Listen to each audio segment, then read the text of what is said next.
La fumée de cigarette contient plus de 4000 substances chimiques différentes, dont le principal composant est la nicotine.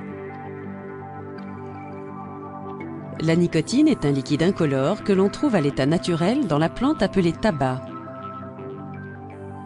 La nicotine est une drogue qui induit une dépendance et le tabagisme est l'une des formes de dépendance à la nicotine les plus répandues aux États-Unis.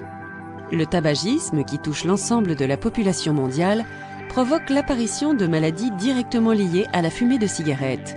Les effets de la nicotine sur le cerveau et le corps sont complexes. En fumant une cigarette, le fumeur absorbe environ 1 à 2 mg de nicotine. Il ressent alors immédiatement une sensation de plénitude due à la stimulation des glandes surrénales par la nicotine et donc à une sécrétion d'épinéphrine, également appelée adrénaline.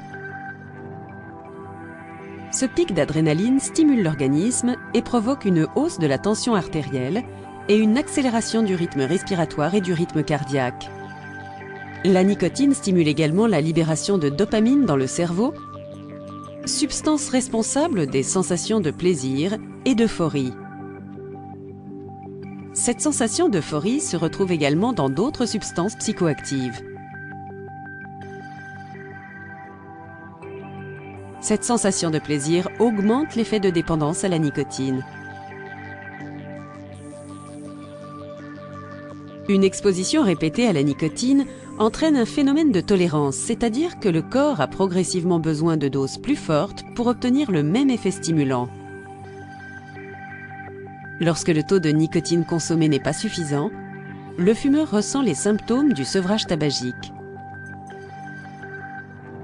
Il s'agit notamment d'une baisse du rythme cardiaque, d'une difficulté à se concentrer, d'une nervosité, de maux de tête, d'une augmentation de l'appétit et d'une prise de poids, d'insomnie, d'irritabilité et de dépression.